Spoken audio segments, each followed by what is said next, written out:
제가 기도하면서 많이 준비를 했었는데 오늘 와가지고 여러분들 찬양하는 거 이렇게 듣고 너무 감동이 돼서 다 까먹었습니다. 예, 놀랍더라고요. 예.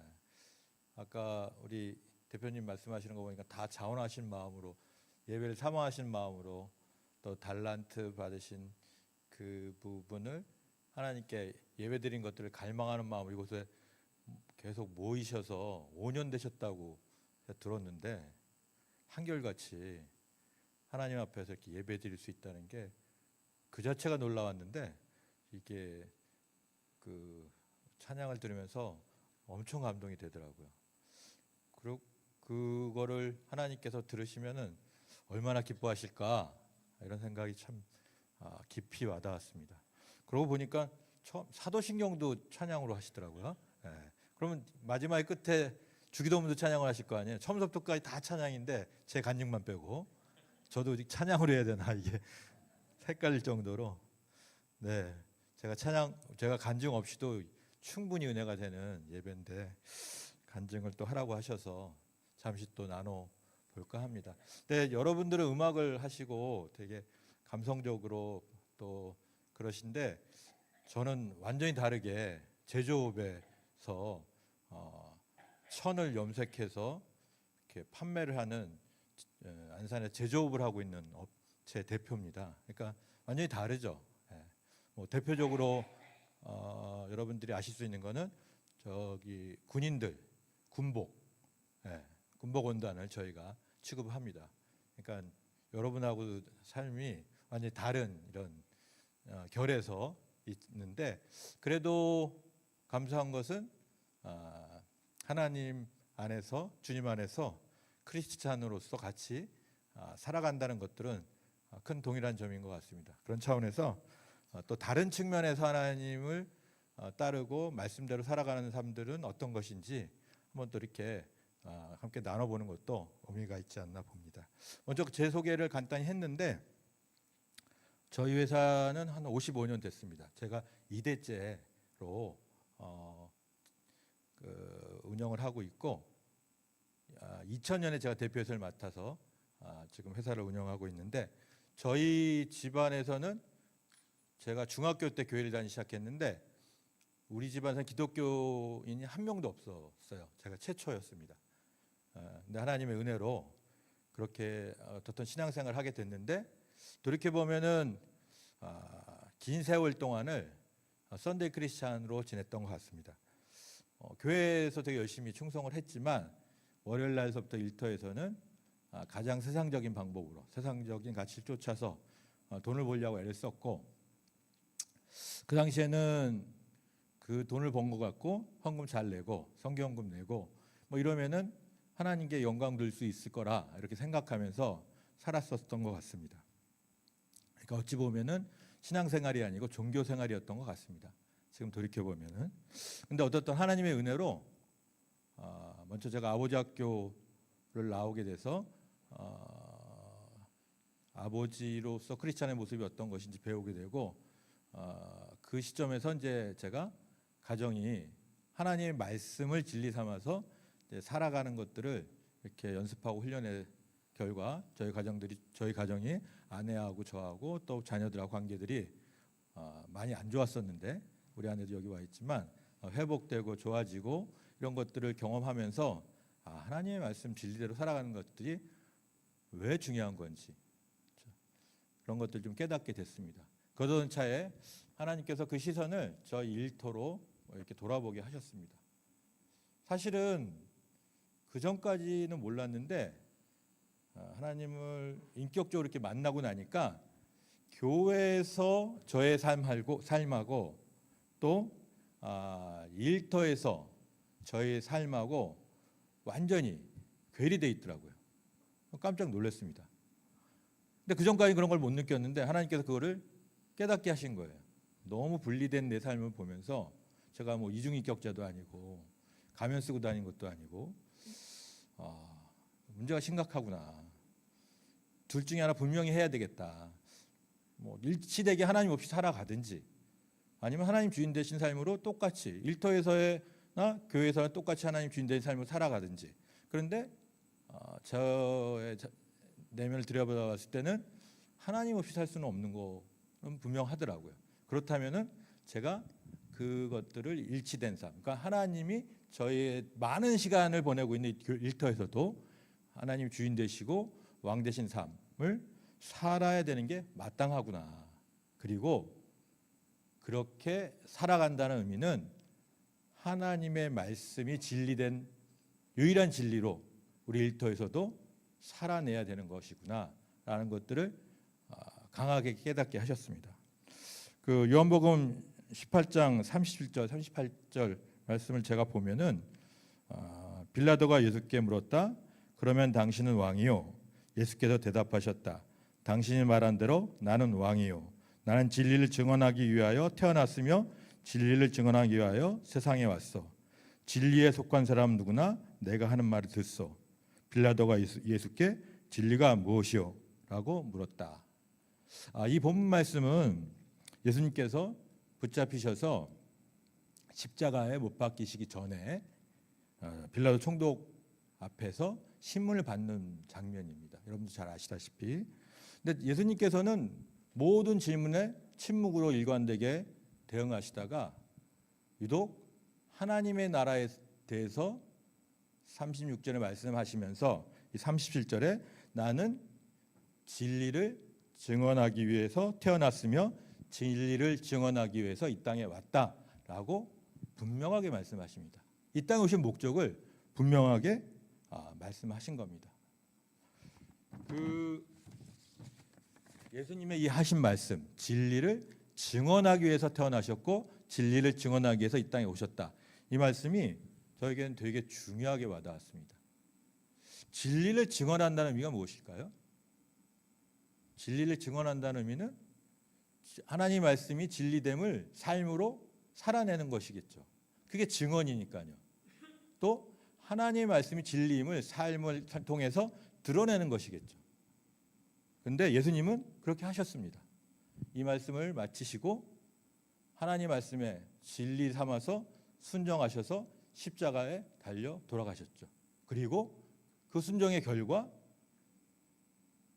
죽음을 이기시고 부활하셨던 것입니다.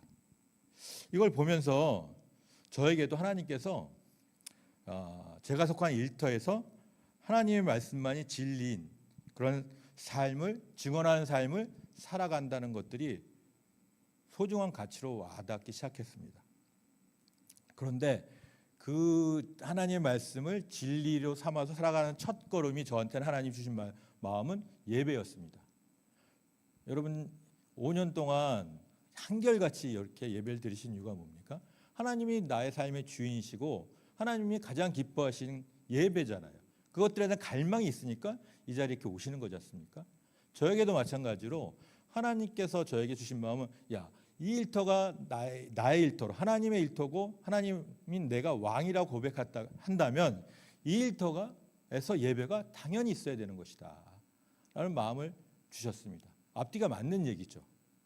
그런데 현실에서 그것들을 순종하기는 쉽지가 않았습니다. 아니 쉽지가 않은 게 아니고 무모하고 불가능해 보였습니다. 왜냐하면 저희 일터는 저희 어머님이 40년 동안 무당을 불러서 구슬하던 곳입니다.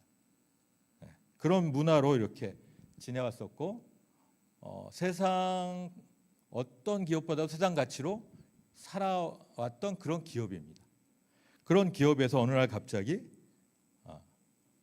전 직원들이 같이 예배를 드리게 하고 교회에서와 똑같이 소그룹 공동체로 15개 공동체를 만들어서 소그룹을 나눔을 하고 이렇게 한다는 것들이 여러분 상상이 가십니까?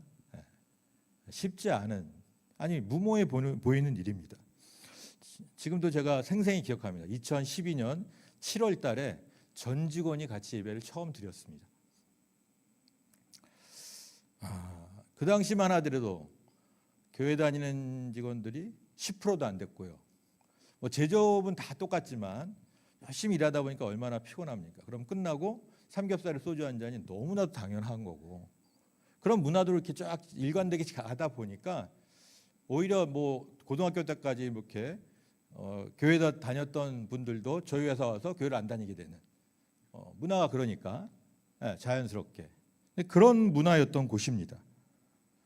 그런데 뭐 제가 물론 근무 시간이긴 하지만 뭐 반강제적으로 어떻게 동원되다시피 예배 자리에 들어와서 참석하고 예배를 드리는 모습들 상상해 보세요.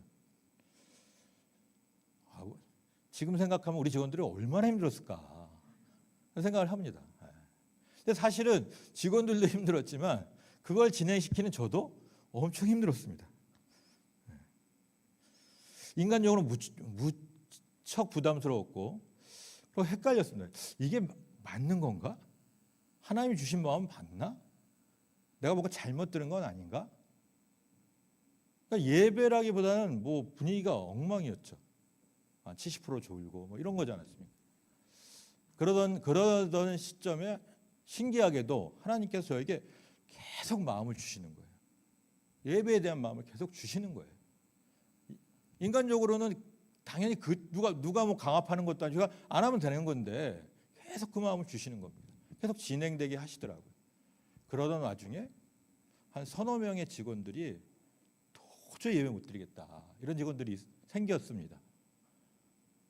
이유는 머리가 너무 아프고 속이 너무 메스껍고 이렇다는 것입니다. 그래서 제가 한 사람씩 다 면담을 했었습니다. 그때 여러 가지 얘기를 하고 했는데 제가 깜짝 놀랐습니다. 신기한 거는 그 네 분 다 그 부모 세대나 그 조상 세대에 무속인이 있는 것입니다. 깜짝 놀랐습니다. 그러니까 그분들을 저희 회사에 다 꽤 되셨던 분들입니다. 몇 년씩 10년, 15년 이렇게 되셨던 분. 평상시 아무 문제가 없던 분들입니다. 그런데 예배로 우리가 지칭하고 예배로 드렸던 그 자리에 앉으면은 5분도 안 돼서 머리가 깨질 듯이 아프고 속이 너무 메시껍고 이러는 것입니다. 그걸 보면서 이거는 성령 하나님의 임재로 뵙기는 생각해 볼 수 없는 현상이지 않습니까? 그걸 보면서 하나님은 이런 예배도 받으시는구나. 하나님의 말씀에 순종하고 그 말씀대로 따르는 그 마음만 보시고도 예배를 받으시는구나. 이것들을 제가 느낄 수 있었고 제 상식과 판단으로 형식의 모습으로 혼란스러워하고 힘들었던 제 모습을 회개했습니다. 하나님께 말씀대로 당장 현실의 어떤 모습이든 상황이 어떻든 말씀대로 순종하고 하나님 말씀이 진리 삼아서 살아내는 것들이 중요한 거구나. 이런 것들을 배우는 그런 시간들이었습니다. 성경 본문으로 돌아와서 아까 예수님께서 이 땅에 진리를 증언하러 왔소라고 말씀하실 때 38절에 빌라도가 반응하는 반응이 있습니다. 진리가 무엇이오? 라고 물어봤습니다. 여기서 빌라도의 질문 진리가 무엇이오? 라는 것은 어떤 의미를 담고 빌라도가 얘기했을까요? 여러 가지 해석을 할 수가 있습니다. 네. 여기도 있네요. 네.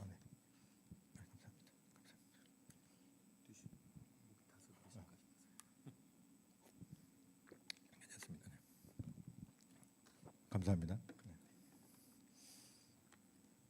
뭐 여러 가지를 생각해 볼 수 있는데 같은 상황에 대한 본문의 요한복음 19장 10절에 보면은 조금 더 풀어서 놓은 해석의 말씀이 있습니다. 나에게는 당신을 놓아줄 권한도 있고 십자가에 처형할 권한도 있다는 것을 모른단 말이요. 이런 표현이 있습니다. 무슨 말이죠? 빌라도 총독은 예수께서 그렇게 말했을 때 진리를 증언하러 왔다고 말할 때 당신이 왕이라고 하고 진리를 증언하러 왔다고 하는데 그게 지금 이 상황에서 무슨 의미가 있냐. 결국 무기력하게 처형당할 거 아니냐. 나는 반대로 당신을 죽일 수도 있고 놓아줄 수 있는 권한도 있는 사람이다. 이런 힘과 권력이 결국 진리인 것이다. 이렇게 생각하면서 비아냥거리고 놀리지 않았을까 이런 생각이 듭니다.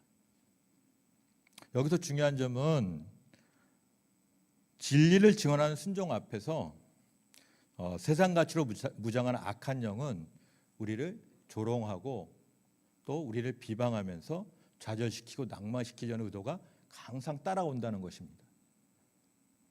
저에게도 하나님의 말씀을 진리 삼아서 그것을 증언하는 자로서 순종하기 위해서 그렇게 일터에서 한 걸음 내딛었을 때 40년 동안 무단히 굿하던 그곳이었기에 악한 영이 동시에 세상 가치로 저를 압도하고 여러 가지로 방해하고 조롱하는 일들이 시작한 지 한 3, 4년, 특히 3, 4년에 극심하게 많았습니다. 이루 말할 수 없을 정도로 영적 공격이 엄청 많았고 그를 통해서 저를 낙망시키고 좌절시키고 그만두게 하려는 여러 가지 방법들로 공격이 많았습니다. 그런데 지금 돌이켜보면 그 수많은 고난과 사건 속에서도 분명한 것은 하나님께서는 늘 저와 함께 하시고 세심하게 배려해 주시고 또 계속 가도록 인도해 주시고 때로는 증거로 보여주시고 때로는 열매로 보여주셔서 계속 저와 함께 하시면서 그 길을 걸어가게 하셨다는 것입니다. 그 여러 가지 영적 공격과 방해의 사건들 중에서 한 가지만 나눠볼까 합니다. 제가 2012년 7월 달에 첫 예배를 드렸다고 말씀드렸는데 그러고 3개월 정도 지난 시점이 10월 달이었습니다. 10월 14일 날 저녁 때였을 것입니다. 저희가 회사 내에서 그림이 여러 군데 이렇게 걸려 있었는데 어떻게 우연히 크리스천 작가 한 분이 저희의 이런 상황들을 보시고 당신이 그린 그림들 기도하면서 그렸던 그림들이 있는데 그림들을 좀 바꿔서 걸었으면 좋겠다 이런 제안을 주셔서 좋은 말씀이시니까 그럼 좋겠다고 그렇게 말씀드렸고 집사님들 그 관련된 집사님들 오셔가지고 저희 있던 그림들을 떼고 거는 작업 중에서 기존에 있던 그림을 떼는 과정에서 속에서 부적이 나왔다고 저한테 전화가 왔습니다. 밤에 제가 딱 들었을 때 저희 어머님이 아들 몰래 지극정성으로 뭐 회사를 잘 되게 하시려고 부적을 넣어놓으신 것들이 딱 직감으로 와닿더라고요. 그러면서 그분들도 이제 곤란하시니까 이걸 어떻게 했으면 좋겠냐 그러다가 서로 얘기하다가 태웠으면 좋겠다. 그럼 태워 주십시오. 그래서 일단락 됐습니다. 그게 14일입니다. 그리고 그 다음 날 15일 날 검찰이 전격적으로 저희 회사를 압수수색을 했습니다. 저희 회사가 55년 됐는데 뭐 저를 보시기에도 그렇고 나쁜 짓 하고 그럴 회사가 아니고 저도 아닙니다. 저도 배울 만큼 배우고 범생이로 자랐기 때문에.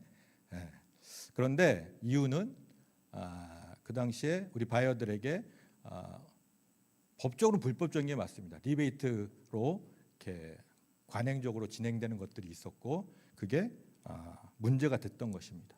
근데 그 당시에는 뭐 저희 동종업계 대부분이 뭐 그렇게 했습니다. 뭐 그리고 저희가 한두 해 그렇게 된 게 아니고 그렇기 때문에 갑자기 이런 것들이 확 저한테 닥쳤을 때 엄청 당황이 되더라고요. 주말에 저한테 검찰에서 전화가 왔습니다. 수사관이 월요일에 출두를 해라. 밤새 한잠도 못 잤습니다. 제가 영화에서나 뭐 드라마 이런 데서만 그런 걸 봤기 때문에 뭐 그런 걸 경험해 본 적도 없고 그러니까 상상의 나래가 꼬리를 물더라고요. 야 어떻게 될까? 그러고 출두하게 됐습니다. 무척 두려웠습니다. 죽을 것 같이 두렵더라고요. 그런데 마침 그때가 저희 교회 특세 기간이었습니다. 특세가 시작된 기간. 그러니까 월요일날 새벽에 새벽 예배에 가서 하나님께 부르짖고 그 다음에 검찰에 가서 조사받고 그래 일주일 동안 보냈습니다. 그러는 과정에서 하나님께 기도하는데 원망이 많이 나오더라고요. 인간적으로 그렇지 않습니까? 제가 하나님한테 뭘 잘못한 것도 아니고 하나님 잘해보려고 말씀대로 살아보려고 또 하나님 마음 주셔서 예배 드려보려고 이렇게 애쓴 것뿐이 없는데 왜 이 시점에서 이런 일들이 하나님 너무하시는 거 아닙니까? 뭐 이런 마음들이 저에게 계속 꼬리를 물었습니다. 그렇게 2, 3일 정도 지났을 때 하나님께서 갑자기 저에게 마음을 주시더라고요. 마음으로 질문을 하나 하셨습니다. 너 왜 이렇게 죽을 것 같이 두려워하니? 이런 마음을 주시더라고요. 그 질문이 저한테 가슴에 확 박혔습니다. 왜 죽을 것 같이 이렇게 두려울까? 회사가 망할 것 같아서 뭐 이런 마음이 드는 거예요. 그런데 그 다음에 꼬리를 이은 게 하나님 때문에 그렇게 두려워한 적은 있을까? 하나님의 부재 때문에 제가 그렇게 두렵고 죽을 것 같이 힘들어한 적은 있을까? 전혀 없더라고요. 네. 그것들을 깨달으면서 사실 이 기업이 나에게는 우상이었구나. 그걸 깨닫게 하셨습니다. 기도하는 중에 하나님께서 네가 이 기업을 나의 기업으로, 하나님의 기업으로 선포하고 나가기에 내가 기쁨으로 이걸 받고 싶다. 그런데 봤더니 지저분한 부분이 좀 있다. 그것들 깨끗하게 하고 싶다. 이런 마음을 저에게 이렇게 와닿았습니다. 그런 관점으로 보니 하나님께서는 큰 기업을 원하시는 게 아니고 구별된 거룩한 기업을 원하시는 것 같았습니다. 이런 깨달음 후에 제 시선이 바뀌었습니다. 두려웠던 상황을 보는 시선에서 하나님을 바라보는 시선으로 바뀌면서 안정적이고 담담하게 은혜로 잘 마무리할 수 있었습니다. 저는 이 시기를 지내면서 우리 기업에 하나님의 기업이라는 일터를 하나님께서는 연약한 부분들을 치료하시고 수술하는 과정들을 거치셨구나. 그래서 건강을 회복시키게 하시는 과정들을 거치셨구나. 이런 것들을 알게 되었습니다. 우리가 병이 들면은 건강검진을 왜 하죠? 그러니까 미리 발견하고 수술하고 치유하려고 하는 거죠. 그 과정은 쉽지 않죠. 원하는 사람은 없습니다. 하지만 꼭 필요한 과정입니다. 그렇게 해야만 하는 것입니다. 이렇듯 하나님께 그런 과정을 거치신 것 같습니다. 그래서 모든 그 이후로 회계 기준이라든가 영업 방침이라든가 이런 것들 하나님의 방법대로 투명하게 정직하게 하려고 마음 먹고 진행했습니다. 근데 쉽지가 않았습니다. 매출이 급감하고 수익이 급감하고 우리 영업팀장들도 사실 그렇게 해가지고 영업 안 됩니다. 이렇게 처음엔 되게 힘들어했습니다.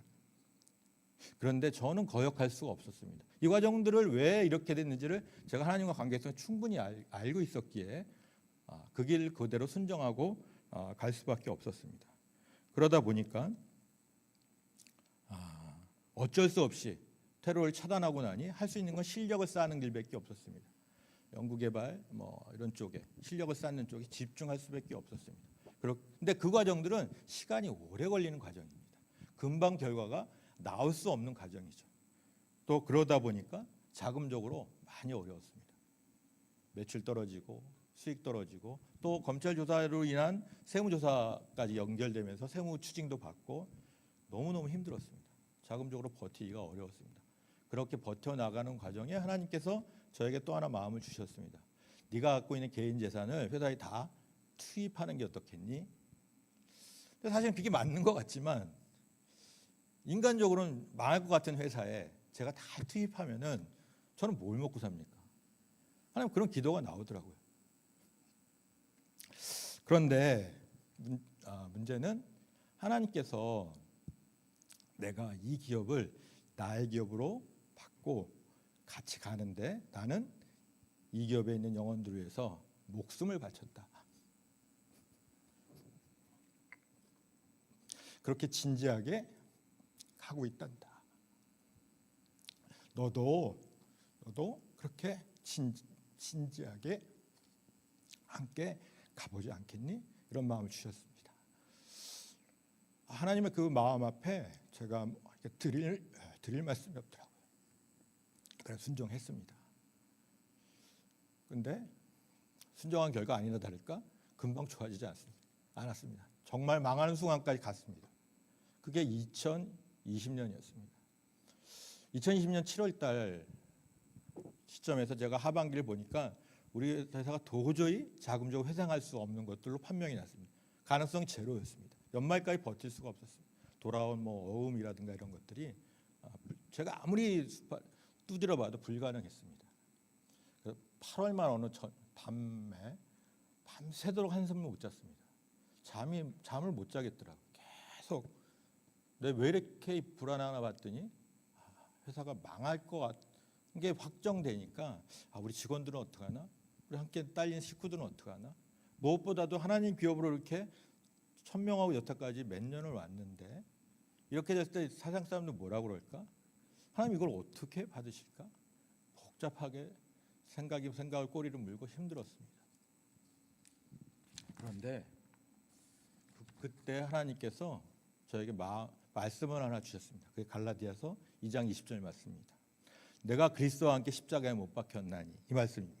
그런즉 이제는 내가 사는 것이 아니요 내 안에 그리스도께서 사시는 것이라.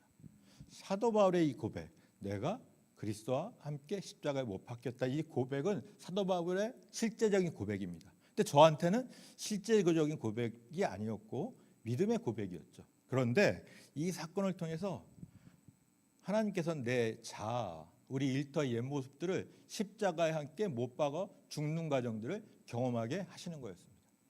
그러니까 그 다음부터 이 갈라디아서 2장 20절, 그리스도와 함께 내가 십자가에 못 박혔나, 이 말씀이 저에게는 실제가 되는 말씀으로 경험되는 것이었습니다. 그리고 그 다음에 하나님께서 하고 기도를 하는데, 하나님, 그런데 만약에 하나님께서 이 기업을 하나님의 방법으로 회생시켜 주실 수 있다면 그건 전적으로 하나님의 은혜입니다 라는 고백이 나오더라고요. 근데 신기하게 그 다음에 마음이 편안해지고 그 다음 스케줄들을 제가 갈 수가 있었습니다. 하나님 바라보는 눈이 달라지고 띄어진 것 같습니다. 마음이 편안해지고 담담해졌습니다. 근데 신기하게 9월서부터 12월까지 4번의 기적적인 방법으로 하나님이 어찌어찌 하면서 통과하고 버티게 하셨습니다. 그리고 21년도를 맞이하게 하셨습니다. 근데 그런 모든 과정을 통해서 하나님께서는 사실은 제가 포기할 수 있지 않을까 생각해서, 또 사단의 엄청난 공격 앞에서 저를 여러 모양으로 지원해 주시고 깨닫게 하시고 끌어주시고 사람을 통해 상황을 통해서 계속 걸어가게 하셨던 것입니다.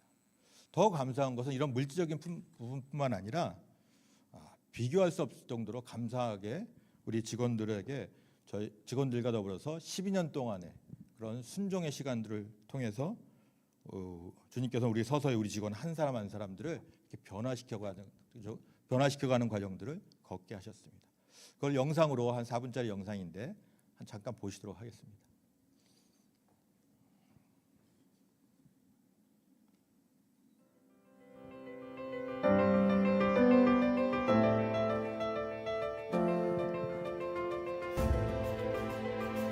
믿음과 끊임없는 도전을 바탕으로 새로운 가치를 창출하여 하나님의 사랑을 실천하는 기업 우성염직은 1968년 창립 이후 50년 동안 단지 천만 물들이고자 하지 않았습니다.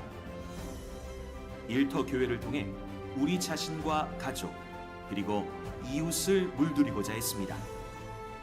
지금부터 우성염직 일터 교회가 물들여가는 세상을 함께 만나보시겠습니다.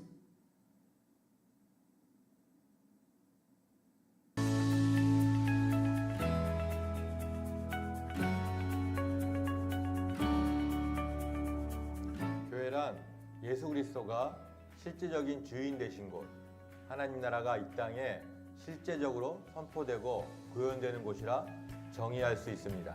그런 의미에서 일터교회란, 이 우성이란 일터가 하나님의 말씀이 일터의 모든 원칙과 질서될 것을 선포하고 실천하는 것을 의미합니다.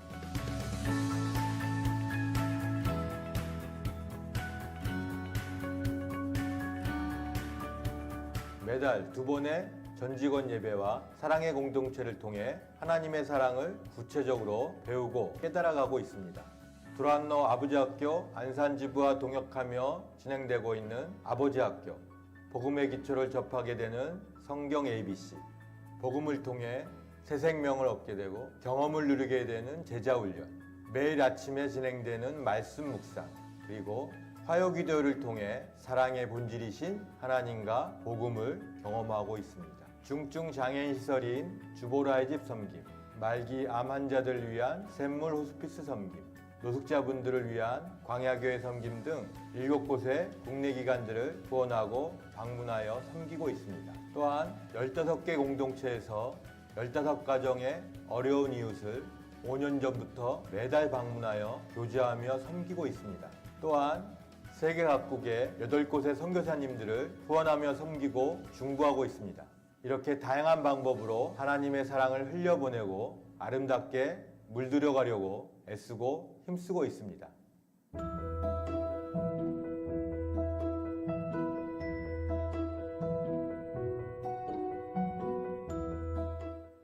하나님의 사랑을 통하여 수직적인 관계 속에서 낮아진 나의 자존감을 회복할 수 있었고, 그로 인해 수평적인 관계로 동료를 사랑할 수 있게 되었습니다. 성경 말씀을 이해하고 깨달을 수 있었고, 하나님의 사랑을 체험할 수 있었습니다.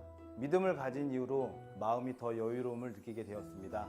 지금 섬기는 가정에 가면 사지 멀쩡한 제가 오히려 위안을 받고 옵니다. 물질적으로 섬기는 제게 정신적으로 섬김을 주는 일터교회 섬김 활동에 감사드립니다.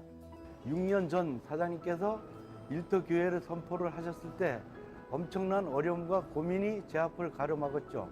시간이 흘러 언 6년 동안 저희가 많은 변화가 찾아왔습니다. 2년 전부터 제자 훈련, 교회 등록, 새신자 교육 등을 이수하고 그리스도인으로서 첫 발을 내딛게 되었습니다. 예배 중에 찬양 인도하던 어느 날 첫 곡 첫마디를 부르는데 하나님이 황무지가 장미꽃같이 피는 것을 볼 때라는 찬양을 생각나게 하시면서 이 황무지 같은 밭을 내가 장미꽃밭으로 만들 것이다 라는 마음을 확신을 주셨습니다. 그때부터 하나님께 감사하며 상황이 어려워도 참고 마음이 아파도 참고 사람들 의식하지 않고 열심히 하루하루 성실하게 찬양 사역을 감당해 왔습니다. 이 모든 걸 하나님이 하셨습니다.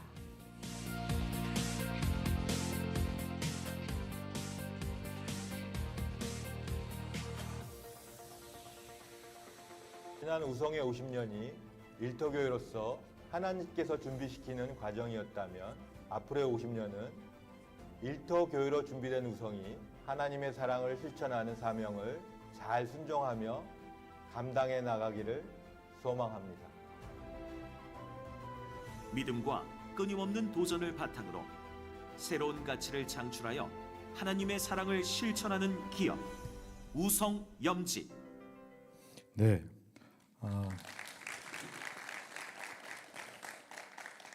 사역들이 여러 가지가 있는데 저희가 1년에 한 번씩 토요일 하루를 전체를 빼가지고 전 직원들이 주님 안에서 말씀과 찬양과 또 워십 뭐 이런 것들을 하루 종일 하는 날이 있습니다. 10월 달에 있습니다. 그때 이제 강사님들도 초청하는데 우리 강래우 대표님 그때 초청해서 올해는 강사로 모시려고 이렇게 요청을 드렸는데 흔쾌히도 오케이 하셔가지고 얼마나 감사한지 모르겠습니다. 네, 이렇게 우리가 복음을 접하면서 또 말씀을 접하면서 우리 팀장들이 마음이 하나씩 이렇게 변화되고 하나 되는 모습을 봅니다. 뭐 교회를 등록하고 이런 퍼센테이지도 물론 올라갔습니다. 근데 더 중요한 것은 우리 모든 직원들이 조금씩 가치관과 생각들이 성경적 가치관, 세계관으로 바뀌어가고 있고 또 기독교 문화가 이렇게 자리 잡고 있고 변화되고 있다는 것입니다. 얼마나 감사한지 모르겠습니다. 그러는 과정에서 아까 2020년도 그렇게 너무 힘든 상황을 겨우 통과했는데 21년도에서부터 작년까지 3년 동안 하나님께서 이루 말할 수 없는 기적적인 방법으로 오다를 몰아주셨습니다. 그래서 회사를 회생시켜 주셨습니다. 그동안 실력을 쌓고 축적했던 모든 것들이 기적적 열매를 맺는 은혜를 허락하셨습니다. 제가 오늘 하루다 기도했습니다. 하나님께. 하나님 이렇게 극단적으로 20년하고 21년도에 극단적으로 이렇게 반전을 보여주십니까? 그런 제 기도에 하나님께서 이렇게 마음을 주셨습니다. 우리 일터에 안 믿는 직원들이 많이 있는데 그 직원들에게 이 기업의 주인인 하나님의 살아계심을 또 하나님의 일하심들을 분명하게 보여주고 싶었다. 또한 주위 사람들에게 하나님의 기업이 세상 방식이 아닌 하나님의 진리의 방식으로 어떻게 운영되어 가는지를 보여주고 싶었다. 이런 마음을 주셨습니다. 아까 오늘 제가 빌라도로 대표되는 세상이 우리 그리스도인들에게 묻는다고 말씀드렸습니다. 진리가 무엇이냐? 이 명제 앞에 우리 그리스도인들은 어떤 이야기로 어떤 증언의 마음으로 서야 될까 이런 생각을 합니다. 만만치가 않거든요. 세상 가치로 돈의 힘으로 그 만만치 않은 조롱거림 앞에서 우리가 어떻게 서야 될까? 제가 우리 직원들에게 처음에 일터교회를 선포할 때 그리고 예배를 드릴 때 한 얘기가 있습니다. 여러분들의 종교가 다양하고 무교도 있지만 그 다양한 종교를 제가 믿는 기독교로 바꾸려고 이 일을 시작한 게 아닙니다. 여러분도 힘들지만 이 일을 하고 있는 저도 힘들고 갑지불이 엄청나게 많이 있습니다. 근데 단지 종교를 바꾸려고 제가 해서 무슨 유익이 있겠고 그게 무슨 의미가 있겠습니까? 제가 먼저 우리 가정에서 하나님의 말씀을 진리 삼아서 살아봤더니 가정에 회복되고 관계가 회복되고 행복해져서 진리임을 깨달았기에 일터에서 똑같이 동일하게 하나님의 말씀을 진리로 선포하고 그대로 살아보자는 것입니다. 제가 3년만 해보자고 그랬습니다. 금방은 표가 안 나니까 3년만 여러분들이 아직 잘 모르니까 하나님을 잘 모르니까 저를 믿고 그냥 3년만 한 방향으로만 가보자. 근데 3년 뒤에 갔는데 아무 변화도 없고 계속 종교적으로 이렇게 거치장스럽고 힘들기만 하다면 그러면 하나님이 안 계신 것이다. 제가 안 계신 걸로 선포하고 그만두겠다 이렇게 말을 했습니다. 그 이후로 지금까지 우리 일터는 어찌하든지 간에 모든 과정에서 하나님 말씀을 진리 삼아 살아보려고 했습니다. 저희 그 비전이 있습니다. 맨 마지막 페이지에 저게 안 띄었군요. 저희 회사에 비전이 있습니다. 하나님의 사랑을 실천하는 기업이라는 게 마지막 문구입니다. 하나님의 사랑을 실천하자는 것은 일터 내에서 우리 직원들끼리 서로 사랑하고 서로 품고 하나님의 사랑을 함께 누려보고 훈련하고 경험하고 해보자. 더 나아가서 하나님이 주신 수익을 갖고 어려운 이웃들에게 흘려보내자. 이런 마음으로 우리가 해나가고 있습니다. 올해 들어서 하나님께서 우리 일터 내 하나님 사랑을 실천하는 과정을 경험케 하시는 부분이 있습니다. 하나님의 은혜로 저희가 일터교회 선포하고 12년 동안 큰 어려움 없이 특별히 직원들이 아프거나 힘들지 않고 잘 하나님께 보호해 주셨습니다. 근데 올해 들어서 올해 시작하자마자 한 서너 명의 직원들이 여러 모양으로 병으로 힘들어했습니다. 신장염으로, 유방암으로, 또 알코올 중독으로 이런 직원들이 동시다발적으로 서너 명이 생겨서 제 마음이 되게 어려웠습니다. 같이 기도하고 영적으로 그것들을 케어해 줘야 되는데 왜 이럴까? 기도하던 중에 하나님께서 마음을 주셨습니다. 서로 하나님 사랑을 함께 나누는 공동체라면 이런 상황들 앞에서 함께 기도해야 되지 않겠니? 그런 마음을 주셔서 제가 직원들에게 참여자들을 모집했습니다. 중보기도로 그 아픈 동료들을 위해서 기도할 사람들을 한번 이렇게 같이 하자. 그래서 한 40여 명 정도가 신청을 했고 여러 모양으로 중보기도하고 서로 섬기고 이런 과정을 시작했습니다. 그 결과 신장염으로 엄청 힘들어했던 우리 임원이 있습니다. 40대인데 작년 말에 투석 확정이 났습니다. 신장 수치가 너무 안 좋아서 투석을 1월 달에 진행하려고 장기 이식도 알아보고 병원에 갔는데 그 숫자가 양호하게 좋아져서 투석을 안 해도 되고 정상적으로 생활을 해볼 수 있다고 의사가 판정을 해줘서 지금 3개월 이상으로 진행되고 있습니다. 건강하게 관리하면서 가고 있습니다. 의사가 신기하다고 했습니다. 신장은 여러분도 아시다시피 수치가 좋아지진 않습니다. 그러니까 투석을 하는 거죠. 그런데 숫자가 좋아졌습니다. 물론 정상이 되지는 않았습니다. 하지만 정상적으로 같이 생활을 하고 있습니다. 지금은 알코올 의존증 친구를 위해서 우리가 함께 기도하면서 애쓰고 있습니다. 이 친구는 지금 사실은 많이 힘들었는데 제가 권면도 하고 또 훈계도 하고 잘 설득해서 지금 알코올 전문 병원에 입원해 있습니다. 같이 기도하면서 그 친구를 잘 케어해 보려고 애를 쓰고 있습니다. 사실 이 친구는 그냥 놔뒀으면 일반 회사 같았으면 바로 퇴사합니다. 그렇지 않겠습니까? 오랜 시간들을 회사에 술 먹고 이런 부분들이 몰래 그러고 발각이 됐었고 많은 힘든 어려운 가정들도 있었고 그렇게 되고 가정도 아마 이혼으로 갔었을 것입니다. 그냥 놔뒀으면은. 그러면 그 악한 영이 파멸을 몰고 가는 게 자명한 것입니다. 그런데 지금 어떻든 병원에서 치유 상태에 가고 있고 알코올 전문 중독 전문을 이렇게 사역하시는 김상철 목사님하고 또 지역교회 목사님하고 함께 얘기해서 동역하면서 이 친구를 상담하고 케어하는 과정들을 겪고 있습니다. 근데 하나님께서 우리 아내하고 저에게 마음을 주셔서 그 어머니가 무속으로 인해서 계속 이 친구에게 나쁜 영향을 끼치는 것들을 제가 느껴져서 지난주에 그 어머니하고 아버님을 만났습니다. 자식을 살리기 위해서 어머님도 애쓰시지 않냐. 근데 유일한 방법은 온 가족이 이 친구를 도와주는 방법이다. 근데 도와주는 방법은 어머님 아버님이 교회 나가셔야 된다. 같이 나가시고 같이 함께 하나님 안에서 이걸 풀어나갔으면 좋겠다. 강력하게 권면드렸습니다. 어머니가 많이 흔들리시더라고요. 그런 마음도 있으시더라고요. 그런데 두렵다고 그러시더라고요. 신을 바꾸는 거에 두렵다고 그러시더라고요. 진행 중입니다. 지금 진행 중입니다. 그리고 기도 중에 있습니다.